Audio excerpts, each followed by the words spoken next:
The Witch and the Definitely Dead Detective by Sadie Brent. Chapter 23.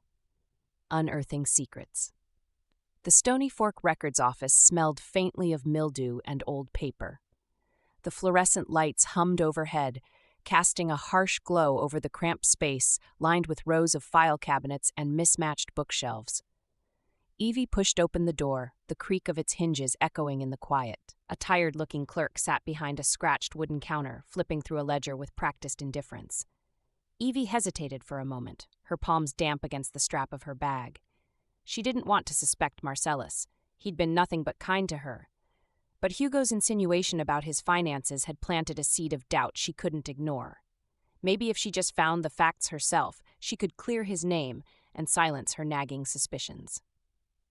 "Can I help you?" The clerk asked, peering at her over a pair of thick-rimmed glasses. "Yes, hi," Evie said, trying to sound casual.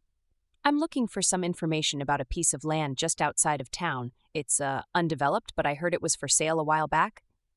The clerk set the ledger aside and leaned forward, curiosity sparking in their eyes.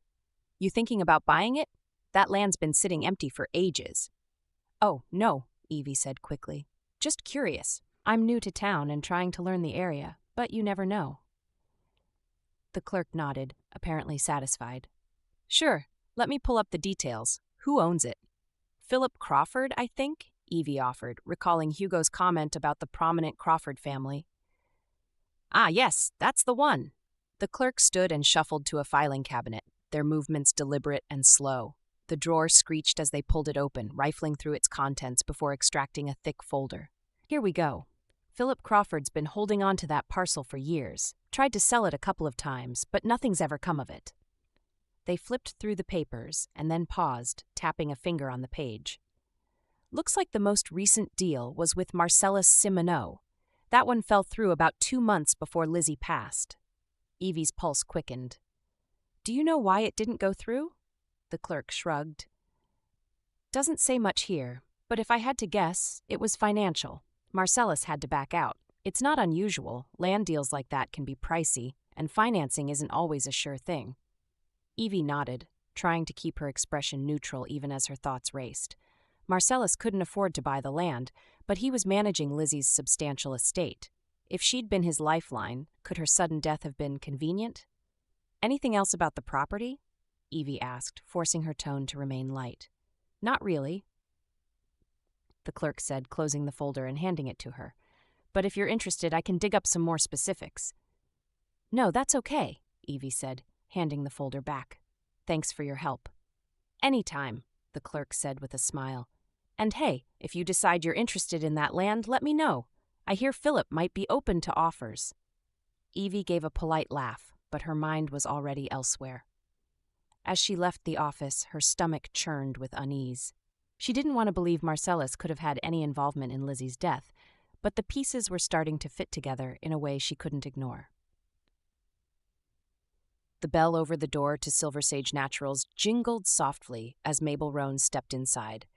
Evie looked up from the counter, where she was restocking jars of dried lavender, and forced a smile. "Mabel, what a surprise."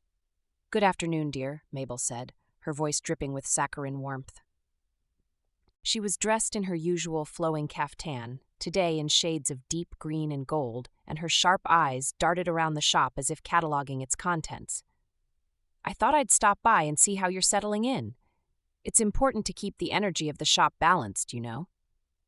Evie tucked a strand of hair behind her ear, trying to ignore the prickle of unease Mabel's presence always seemed to bring. "Thanks, I'm getting there, still figuring everything out."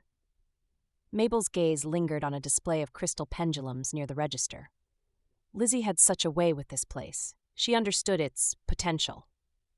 Evie raised an eyebrow. "Potential?" Mabel smiled, but it didn't reach her eyes. "Oh, nothing specific. Just that this shop is special, unique. It has its secrets, wouldn't you agree?" Evie's hand stilled on the jar she was holding.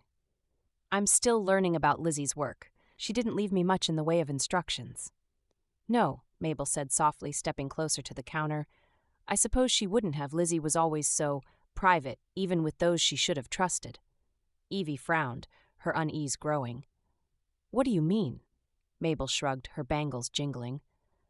Oh, nothing, dear. Just an observation. You know, if you ever feel overwhelmed by this place, or by what Lizzie left behind, you can always come to me. I could help you understand. Thanks, Evie said, her voice tight. I'll keep that in mind. Mabel's gaze swept the shop again, lingering on the bookshelves near the back. Well, I won't keep you. I just wanted to make sure you're doing all right. This place can be overwhelming for someone new. Before Evie could respond, Mabel turned and swept out of the shop, the bell jingling behind her. Evie exhaled slowly, her tension lingering like a heavy weight on her chest. Something about Mabel's visit felt off, like she'd been looking for something or testing the waters. The moon hung low over the garden as Evie approached the greenhouse, its glass panels glinting faintly in the silvery light. The air was cool and damp, carrying the earthy scent of soil and leaves. Spinks trotted ahead, his tail held high, but Evie's steps were slower, hesitant. She couldn't shake the feeling that she was being drawn here for a reason. The door creaked as she pushed it open, the sound echoing in the stillness. Inside, the air was thick with the scent of damp earth and something floral, almost cloying.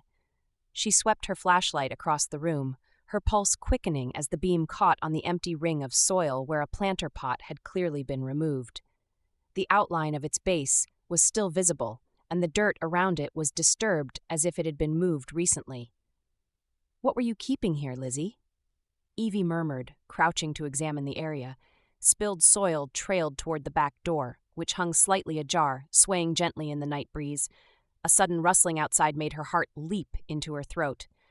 She froze, her flashlight trembling in her hand as she listened. The sound came again, soft, deliberate footsteps on the path leading toward the river. Hello? She called, her voice breaking the silence. No response? Just the faint sound of water rushing in the distance. Spinks darted past her, his fur bristling as he bolted toward the open door. Evie hesitated for a moment before following, the beam of her flashlight cutting through the darkness. The trail of soil led to the edge of the riverbank, where it vanished into the shadows of the trees.